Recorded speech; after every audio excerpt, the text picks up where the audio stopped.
ഒരു വാഹനം ഒരു അപകടത്തിൽപ്പെടുന്നു. Minor ഡാമേജുകളാകാം, major ആക്സിഡൻറ്റുകളാകാം. ഇങ്ങനെയുള്ള സമയത്ത് ഇൻഷുറൻസ് കമ്പനി എങ്ങനെയാണ് ഈ വാഹനത്തിനുള്ള നഷ്ടപരിഹാരം കണക്ക് കൂട്ടുന്നത്? ഹലോ ഫ്രണ്ട്സ്, ഞാൻ Thankachan, retired motor vehicle inspector, TGS vehicle പോയിന്റിലേക്ക് എല്ലാവർക്കും സ്വാഗതം. ഇവിടെ നമ്മൾ ചർച്ച ചെയ്യുന്നത് മെയിൻലി ടോട്ടൽ ലോസ് സെറ്റിൽമെൻറ്റ് എന്താണ് എന്നുള്ളതിനെ കുറിച്ചാണ്. ഈ ടോട്ടൽ ലോസിൽ വളരെ അപകടകരമായ ചില സ്ഥിതിവിശേഷങ്ങളും കൂടി ഉള്ളതുകൊണ്ടാണ്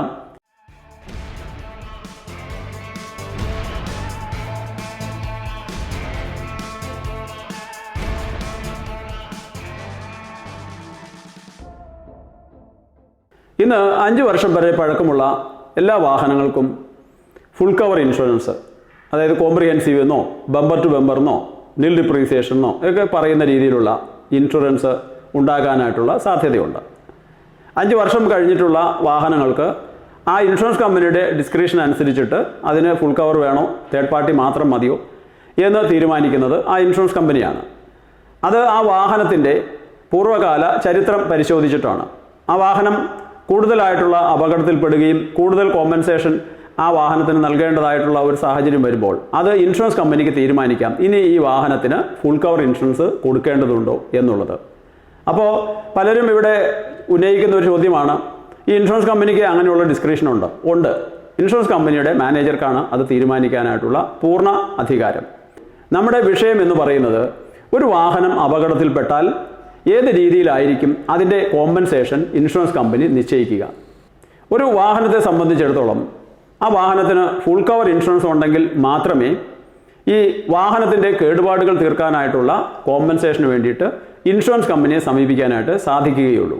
തേർഡ് പാർട്ടി മാത്രമുള്ള കേസുകളിൽ അത് FIR എല്ലാം രജിസ്റ്റർ ചെയ്ത് ഏത് വാഹനവുമായിട്ടാണ് കൂട്ടിയിടിച്ചത്, അതിൽ പ്രതിയാക്കപ്പെട്ട വാഹനത്തിനെതിരെ കേസ് കൊടുത്തിട്ടാണ് ഇതിൻ്റെ ഈ ബോഡി ഡാമേജിനുള്ള കോമ്പൻസേഷന് വേണ്ടിയിട്ട് മുന്നോട്ട് പോകാൻ ഒക്കുകയുള്ളൂ. അവിടെ ഒത്തിരി ഡിലേ ഉണ്ടാകും. ഇത് കോടതിയിലൊക്കെ വന്ന് ഇത് തീരുമാനമാകുന്നതുവരെ അതിൻ്റേതായിട്ടുള്ള ഒരു താമസമുണ്ടാകും. അപ്പോൾ ഫുൾ കവർ ഇൻഷുറൻസ് ഉള്ള ഒരു വാഹനം ഒരു മേജർ അപകടത്തിൽപ്പെടുന്നു, അല്ലെങ്കിൽ ഒരു മൈനർ അപകടം തന്നെ ആകട്ടെ, എങ്ങനെയാണ് ഇൻഷുറൻസ് കമ്പനിയിലേക്ക് ഈ ക്ലെയിം പ്രോസസ്സ് എന്നുള്ളത്, ഇത് ഞാനൊരു വളരെ ഡീറ്റെയിൽഡ് ആയിട്ടുള്ള ഒരു വീഡിയോ നേരത്തെ ഇട്ടിട്ടുള്ളതാണ്. ഇവിടെ നമ്മൾ ചർച്ച ചെയ്യുന്നത് മെയിൻലി ടോട്ടൽ ലോസ് സെറ്റിൽമെൻറ്റ് എന്താണ് എന്നുള്ളതിനെ കുറിച്ചാണ്. സാധാരണഗതിയിൽ ഒരു മൈനർ കേസ് ആണെന്നുണ്ടെങ്കിൽ ആ വാഹനം റിപ്പയർ ലോസിലായിരിക്കും പരിഗണിക്കപ്പെടുക. ആ വാഹനത്തിന് എന്തെല്ലാം കേടുപാടുകളുണ്ട് എന്നുള്ള രീതിയിലുള്ള ഒരു എസ്റ്റിമേറ്റ് ഒരു വർക്ക്ഷോപ്പിൽ നിന്നും അത് ലഭിക്കുകയും അത് ഇൻഷുറൻസ് കമ്പനിയിൽ സബ്മിറ്റ് ചെയ്താൽ ഇൻഷുറൻസ് കമ്പനി ഒരു സർവേയറെ നിയോഗിക്കും. അപ്പോൾ സർവേയർ ആ വാഹനം പരിശോധിച്ചതിന് ശേഷം ആ വാഹനത്തിന് ഏത് തരത്തിലുള്ള ഇൻഷുറൻസ് ആണുള്ളത്, അത് നിൽ ഡിപ്രീസിയേഷൻ ആണോ, സാധാരണ കോംപ്രിഹെൻസീവ് ആണോ, ഇതെല്ലാം കണക്ക് കൂട്ടിക്കൊണ്ട് ആ സർവേയർ ഒരു നിഗമനത്തിൽ എത്തിച്ചേരും. ഈ വാഹനത്തിന് ഇത്ര രൂപ അതിന് കോമ്പൻസേഷൻ കൊടുക്കാൻ സാധിക്കും എന്നുള്ള രീതിയിൽ ഒരു റെക്കമെൻഡേഷൻ, അങ്ങനെ ഒരു റിപ്പോർട്ട്, ഒരു സർവേയർ റിപ്പോർട്ട് ഇൻഷുറൻസ് കമ്പനിക്ക് കൊടുക്കുകയും ഇൻഷുറൻസ് കമ്പനി അത് പരിശോധിച്ച് ഈ ഇൻഷുർഡിന് ആരുടെ ഈ പേരിലാണോ ഈ വാഹനം ഇൻഷുർ ചെയ്തിട്ടുള്ളത് ആ വ്യക്തിയുടെ ബാങ്ക് അക്കൗണ്ടിലേക്ക് ഈ തുക നൽകുകയുമാണ് ചെയ്യുന്നത്. ഇവിടെ ഈ ടോട്ടൽ ലോസ് കേസ് എന്ന് പറയുമ്പോൾ ഒരു വാഹനം അപകടത്തിൽപ്പെടുകയും ആ വാഹനം റിപ്പയർ ചെയ്ത് അതിൻ്റെ പ്രീ ആക്സിഡൻറ്റ് കണ്ടീഷനിലേക്ക്, അതെങ്ങനെയായിരുന്നു ആക്സിഡൻറ്റിന് മുൻപ് ഉള്ളത്, അതിലേക്ക് എത്തിച്ചേരാനായിട്ട് തൃപ്തികരമായ രീതിയിൽ അത് റിപ്പയർ ചെയ്ത് നേരെയാക്കാൻ സാധിക്കാത്ത ഒരു സന്ദർഭമുണ്ടാകുമ്പോൾ ടോട്ടൽ ലോസ് പരിഗണിക്കാം. ഇവിടെ ഏത് സാഹചര്യത്തിലാണ് ഈ ടോട്ടൽ ലോസ് സെറ്റിൽമെൻറ്റിലേക്ക് ഒരു സർവേയർ എത്തിച്ചേരുന്നത്? നിങ്ങൾക്കറിയാം, ഇത് ഇൻഷുറൻസ് കമ്പനി നേരിട്ടല്ല ഈ വാഹനങ്ങൾ പരിശോധിക്കുന്നത്. അവർ ഒരു സർവേയറെ ഏർപ്പാട് ചെയ്യുകയും ഈ സർവേയറാണ് ഇതിലേക്കുള്ള എല്ലാ റെക്കമെൻഡേഷൻസും നൽകുന്നത്. ഇവിടെ ഒരു വാഹനം ഇൻഷുറൻസ് എടുക്കുമ്പോൾ ഇതിൻ്റെ IDV, ഇൻഷുർഡ് ഡിക്ലെയർ വാല്യൂ ഉണ്ട്. ഈ IDV എന്ന് പറയുന്ന ഈ തുകയുടെ ഒരു 75% മുകളിൽ വന്നാൽ ഈ വാഹനം ടോട്ടൽ ലോസിനായിട്ട് പരിഗണിക്കാം. അപ്പോൾ അങ്ങനെ പരിഗണിക്കുമ്പോൾ ഈ വാഹനം റിപ്പയർ ചെയ്യാത്ത രീതിയിലാണ് ഈ വാഹനം ഇതിൻ്റെ ഈ ടോട്ടൽ ലോസ് പരിഗണിക്കുന്നത്. ഒരു വാഹനത്തിന് ഒരു അപകടമുണ്ടായാൽ അത് ഓടിക്കാൻ പറ്റുന്ന ഒരു കണ്ടീഷനാണെങ്കിൽ സാധാരണഗതിയിൽ ടോട്ടൽ ലോസിലേക്ക് എത്താനായിട്ടുള്ള ചാൻസ് വളരെ കുറവാണ്. എഞ്ചിനും ഇതിൻ്റെ ബോഡി ഷെല്ലിനും കൂടുതലായിട്ടുള്ള ഒരു ഡാമേജ് സംഭവിക്കുമ്പോൾ മാത്രമാണ് ഇതൊരു ടോട്ടൽ ലോസ് സെറ്റിൽമെൻറ്റിലേക്ക് എത്തുന്നത്. ഇവിടെ തന്നെ ഈ കൺസ്ട്രക്റ്റീവ് ടോട്ടൽ ലോസ് എന്ന് പറയുന്ന മറ്റൊരു സംവിധാനമുണ്ട്. കൺസ്ട്രക്റ്റീവ് ടോട്ടൽ ലോസ് എന്ന് പറഞ്ഞു കഴിഞ്ഞാൽ ഈ വാഹനത്തിൻ്റെ ഉടമയ്ക്ക് ഈ ഇടിച്ച വാഹനം അതേപോലെ തന്നെ നൽകുകയും ഈ ഒരു കോമ്പൻസേഷൻ ഇൻഷുറൻസ് കമ്പനി, അതായത് സർവേയർ റെക്കമെൻഡ് ചെയ്തിട്ടുള്ള രീതിയിൽ ഒരു പെർസെൻറ്റേജ് കോമ്പൻസേഷൻ ഈ ഇൻഷുർഡിന് നൽകുകയും ചെയ്യും. അപ്പോൾ ആ തുകയും ഈ വാഹനം നന്നാക്കി എടുക്കാനായിട്ടുള്ള ഒരു അനുമതിയുമാണ്. ഇവിടെ റിപ്പയർ ലോസിൽ നിന്നും വ്യത്യാസമായിട്ട് ഈ ഉടമസ്ഥനെ സംബന്ധിച്ചിടത്തോളം ഈ വാഹനം എങ്ങനെ വേണമെങ്കിലും റിപ്പയർ ചെയ്തെടുക്കാം. വേണമെങ്കിൽ അത് റിപ്പയർ ചെയ്യാതെ അയാൾക്ക് അത് ആർക്കെങ്കിലും മറിച്ച് വിൽക്കാം, ഇതേ കണ്ടീഷനിൽ മറിച്ച് വിൽക്കാം. കൂടുതൽ തുക കിട്ടുന്നുണ്ടെങ്കിൽ അങ്ങനെ ചെയ്യാം. അതല്ല, ഏതെങ്കിലും സെക്കൻഡ് ഹാൻഡ് പാർട്സ് വാങ്ങി ഈ പറയുന്ന ചെളുങ്ങിയ ഭാഗങ്ങളെല്ലാം നന്നാക്കി നിവർത്തിയെടുത്തോ എങ്ങനെ വേണമെങ്കിലും ഈ ഇൻഷുർഡിന് ഇത് നന്നാക്കിയെടുക്കാം. ഒരു ബില്ലും ഇൻഷുറൻസ് കമ്പനിക്ക് കൊടുക്കേണ്ട കാര്യമില്ല. അതാണ് ഈ പറയുന്ന കൺസ്ട്രക്റ്റീവ് ടോട്ടൽ ലോസ് അല്ലെങ്കിൽ സാൽവേജ് ലോസ് എന്ന് പറയുന്ന ഒരു രീതി. നമുക്കിവിടെ ഈ ടോട്ടൽ ലോസ് സംബന്ധിച്ചിട്ടാണ് ഇന്ന് ധാരാളം ആളുകൾക്ക് സംശയമുണ്ട്. ഈ ടോട്ടൽ ലോസിൽ വളരെ അപകടകരമായ ചില സ്ഥിതിവിശേഷങ്ങളും കൂടി ഉള്ളതുകൊണ്ടാണ് ഈ പറയുന്ന ഇന്ന് ഞാൻ ഈ വീഡിയോ പ്രത്യേകിച്ച് ഇടാൻ കാരണം. നിങ്ങൾ ഈ ചാനൽ ഇനിയും സബ്സ്ക്രൈബ് ചെയ്തിട്ടില്ല എന്നുണ്ടെങ്കിൽ തീർച്ചയായിട്ടും സബ്സ്ക്രൈബ് ചെയ്യുക. ഈ വാഹന സംബന്ധമായിട്ടുള്ള എല്ലാ വിഷയങ്ങളും നിങ്ങൾക്ക് ഈ ചാനലിൽ കാണാം. ഇത് എക്സ്ക്ലൂസീവ്ലി ഈ വെഹിക്കിൾ റിലേറ്റഡ് ആയിട്ടുള്ള ഒരു ചാനലാണ്. അപ്പോൾ ഇത് സബ്സ്ക്രൈബ് ചെയ്യുക, ബെല്ലൈക്കൺ കൂടി എനേബിൾ ചെയ്ത് ഞാനിടുന്ന എല്ലാ വീഡിയോസും, ഇപ്പോൾ 270 അടുത്ത് വീഡിയോസ് ഉണ്ട് ഈ ചാനലിൽ. അപ്പോൾ നിങ്ങൾക്ക് അതെല്ലാം ലഭിക്കുന്നതിലേക്കായിട്ട് ഇത് സബ്സ്ക്രൈബ് ചെയ്യുകയും ബെല്ലൈക്കൺ കൂടി എനേബിൾ ചെയ്യുക. അതിലുള്ള ഓൾ എന്ന ഫംഗ്ഷൻ മറക്കാതെ എനേബിൾ ചെയ്യുക. എല്ലാവർക്കും ഇത് ഷെയർ ചെയ്ത് കൊടുക്കുക. നിങ്ങളുടെ സുഹൃത്തുക്കൾക്ക്, ബന്ധുക്കൾക്ക് എല്ലാം ഇത് ഷെയർ ചെയ്യാനും മറക്കാതിരിക്കുക.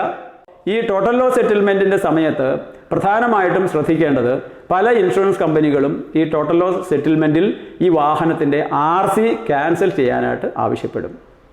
അപ്പോൾ ഇതിൻ്റെ ഈ റെക്ക്, അതായത് ഈ ഇടിച്ച ഈ വാഹനം അത് എത്ര തുകയ്ക്കുണ്ട് എന്ന് തീരുമാനിക്കുന്നതിലേക്കായി വിത്തൗട്ട് RC ആ ഒരു പരിഗണനയിൽ ഇതിന് ഒരു 3 കൊട്ടേഷൻസ് കോൾ ഫോർ ചെയ്യും.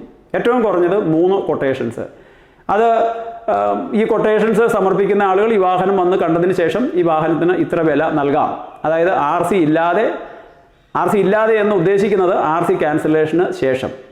അപ്പോൾ അങ്ങനെ നിർബന്ധമുള്ള കേസുകളിൽ ഈ വാഹനത്തിൻ്റെ വില വളരെ കുറവായിരിക്കും. ഇപ്പം 5 ലക്ഷം രൂപയ്ക്ക് ഇൻഷുർ ചെയ്തിട്ടുള്ള ഒരു വാഹനം അത് അതിൻ്റെ ഈ ഇരുമ്പ് വിലയ്ക്ക് എന്നുള്ള രീതിയിൽ, അല്ലെങ്കിൽ ഇതിൻ്റെ പാർട്സ് എടുത്ത് മറ്റ് വാഹനങ്ങൾ ഉപയോഗിക്കാം എന്നുള്ള അങ്ങനെയുള്ള ആ ഒരു കാഴ്ചപ്പാടോടുകൂടി വരുന്ന ആളുകൾക്ക് ചിലപ്പോൾ ഇതിനൊരു 50,000 രൂപയെ വില കാണുക. അപ്പം അങ്ങനെ വരുമ്പോൾ ഈ ഇൻഷുർഡ് ഡിക്ലെയർഡ് വാല്യൂ എന്ന് പറയുന്നത് 5 ലക്ഷം രൂപയാണ്. ഇവിടെ ഒരു പോളിസി എക്സസ് 1500 cc വരെയുള്ള വാഹനങ്ങൾക്ക് 1000 രൂപ പോളിസി എക്സസും 1500 മുകളിലുള്ളതിന് ഒരു 2000 രൂപ പോളിസി എക്സസും ഇൻഷുറൻസ് നിശ്ചയിച്ചിട്ടുണ്ട്. അത് വളരെ ചെറിയ തുകയാണ്. പക്ഷേ ആ തുക കഴിഞ്ഞിട്ട് ഉള്ള തുക കൊടുക്കാൻ ഇൻഷുറൻസ് കമ്പനികൾ ബാധ്യസ്ഥരാണ്. ഇവിടെ ഈ ഇടിച്ച വാഹനത്തിന് 50,000 രൂപ ആണ് ഇതിൻ്റെ വില നിശ്ചയിക്കപ്പെടുന്നതെങ്കിൽ, വിത്തൗട്ട് RC അങ്ങനെ നിശ്ചയിക്കപ്പെടുന്നതെങ്കിൽ ഈ വ്യക്തിക്ക് പോളിസി എക്സസ് കഴിഞ്ഞിട്ട് ഈ 4,48,500 രൂപ അത് കിട്ടാനായിട്ടുള്ള അവകാശമുണ്ട്. ഇനി ചില ഇൻഷുറൻസ് കമ്പനികൾ അവർക്ക് അവരുടെ ലോസ് കുറയ്ക്കാൻ വേണ്ടിയിട്ട് ഈ RC ക്യാൻസൽ ചെയ്യണമെന്ന് നിർബന്ധം പിടിക്കില്ല. പല പ്രൈവറ്റ് കമ്പനികളും ചില ഇപ്പോൾ നിലവിലുള്ള നമ്മുടെ ഈ ഓറിയൻ്റൽ ഇൻഷുറൻസ് കമ്പനി അവർ ഒരിക്കൽ പോലും ഈ RC ക്യാൻസലേഷൻ ഇല്ലാതെ ഒരു ടോട്ടൽ ലോസ് സെറ്റിൽമെൻറ്റ് നടത്തുകയില്ല. മറ്റ് പല കമ്പനികളും അങ്ങനെ ചെയ്യുന്നുണ്ടാകാം. എന്നാൽ പോലും ഇപ്പോൾ ഇങ്ങനെ RC ക്യാൻസലേഷൻ നിർബന്ധമില്ലാത്ത ഒരു കമ്പനിയെ സംബന്ധിച്ചിടത്തോളം ഇതിൻ്റെ ഈ ഇടിച്ച വാഹനത്തിൻ്റെ തുക നല്ല ഒരു തുക ലഭിക്കാനായിട്ട് സാധിക്കും. കാരണം ഇത് വന്ന് നോക്കുന്ന ഒരു വ്യക്തിക്ക് ഇത് എങ്ങനെയെങ്കിലും റിപ്പയർ ചെയ്തെടുക്കാനും അത് ആർക്കെങ്കിലും മറിച്ച് വിൽക്കാനുമുള്ള ഒരു കാഴ്ചപ്പാടോടു കൂടിയായിരിക്കും ഈ വ്യക്തികൾ ഈ വാഹനം വന്ന് നോക്കുന്നതും. അപ്പോൾ ഈ 50,000 രൂപ വിത്തൗട്ട് RC 50,000 രൂപ നിശ്ചയിച്ച ഒരു വാഹനത്തിന് 1.5 ലക്ഷം രൂപയോ 2 ലക്ഷം രൂപയോ വേണമെങ്കിൽ ഈ കൊട്ടേഷൻ കിട്ടിയെന്നിരിക്കാം. കൂടിയ തുക കൊട്ടേഷൻ 2 ലക്ഷമാണെന്നുണ്ടെങ്കിൽ ഇൻഷുറൻസ് കമ്പനിയെ സംബന്ധിച്ചിടത്തോളം ഈ 4,48,500 രൂപ കൊടുക്കേണ്ട സ്ഥലത്ത് ഇൻഷുറൻസ് കമ്പനിക്ക് 3 ലക്ഷം രൂപ കൊടുത്താൽ മതിയാകും. അപ്പോൾ അങ്ങനെ ഒരു സാഹചര്യത്തിൽ എന്ത് ചെയ്യണം? അതാണ് ഒരു ഉടമസ്ഥൻ കൃത്യമായിട്ട് അറിഞ്ഞിരിക്കേണ്ടത്. അതായത് ഇങ്ങനെ ചെയ്തില്ലെങ്കിൽ നിങ്ങൾ കെണിയിൽപ്പെടും. സാധാരണഗതിയിൽ ഇൻഷുറൻസ് കമ്പനി നൽകുന്ന ഈ പറയുന്ന 4,98,500 രൂപയും വാങ്ങി സന്തോഷമായിട്ട് ഈ സെറ്റിൽമെൻറ്റ് നടത്തുന്ന ഒരു ഉടമസ്ഥൻ വളരെ കൃത്യമായി അറിഞ്ഞിരിക്കേണ്ട ഒരു കാര്യമാണ്, ഈ വാഹനം ആരാണ് വാങ്ങിക്കൊണ്ട് പോകുന്നത് ആ വ്യക്തിയുടെ പേരിലേക്ക് ട്രാൻസ്ഫർ ഓഫ് ഓണർഷിപ്പ്, ഉടമസ്ഥ അവകാശം മാറ്റി കൊടുക്കാൻ മറന്നുപോയി എന്നുണ്ടെങ്കിൽ നിങ്ങൾ കെണിയിൽപ്പെട്ടു. കാരണം ഈ വ്യക്തി ഈ വാഹനം വാങ്ങിച്ചതിന് ശേഷം ഇതിൻ്റെ പേര് മാറില്ല. നിങ്ങൾക്കറിയാം, ഒരു വാഹനത്തിൻ്റെ പേര് മാറിയാൽ അത് സെക്കൻഡ് ഓണറായി. അപ്പോൾ ഈ വാഹനത്തിൻ്റെ ഈ റക്ക് വാങ്ങിക്കുന്ന വ്യക്തി അത് അയാൾക്ക് ഉപയോഗിക്കാനല്ലെങ്കിൽ വീണ്ടും മറിച്ച് വിൽക്കുമ്പോൾ അത് തേർഡ് ഓണറായിട്ട് മാറും. അപ്പോൾ ഇവിടെ നമ്മുടെ ഈ വണ്ടിക്കച്ചവടം എല്ലാം നടക്കുന്നത് ഈ ഓണർഷിപ്പിൽ എത്രാമത്തെ ഓണറാണെന്നുള്ള കാഴ്ചപ്പാടിലാണ്. അപ്പോൾ വാഹനം ഏത് കണ്ടീഷനിലാണെന്നും ആരും നോക്കുകയില്ല. അങ്ങനെ വരുമ്പോൾ ഈ ഒരു നല്ല വണ്ടി ആരെങ്കിലും വന്ന് നോക്കി ഇത് ഇടിച്ച വണ്ടിയാണെന്നൊന്നും ആരും പറയില്ല. ഇതിൻ്റെ സർവീസ് ഹിസ്റ്ററിയൊക്കെ പരിശോധിച്ചാൽ മാത്രമേ ഇത് അറിയാനായിട്ട് സാധിക്കുകയുള്ളൂ. അപ്പോൾ ഇടിച്ച വണ്ടിയാണ്. ഒരു വാഹനം ഇപ്പോൾ 5 ലക്ഷം രൂപയ്ക്കുള്ള ഒരു വണ്ടി ഒരു വ്യക്തി 4 ലക്ഷം രൂപയ്ക്ക് അത് നൽകാമെന്ന് പറയുമ്പോൾ ആ കെണിയിൽ വീഴാൻ ഇവിടെ ധാരാളം ആളുകളുണ്ട്. അപ്പം അതുകൊണ്ട് ഏറ്റവും പ്രധാനപ്പെട്ട കാര്യം, ഈ ഉടമസ്ഥൻ ഈ ട്രാൻസ്ഫർ ഓഫ് ഓണർഷിപ്പ് നടത്തിയതിന് ശേഷം മാത്രമേ ഈ ഇടിച്ച വണ്ടി മറ്റൊരാൾക്ക് കൈമാറ്റം ചെയ്യാൻ പാടുള്ളൂ.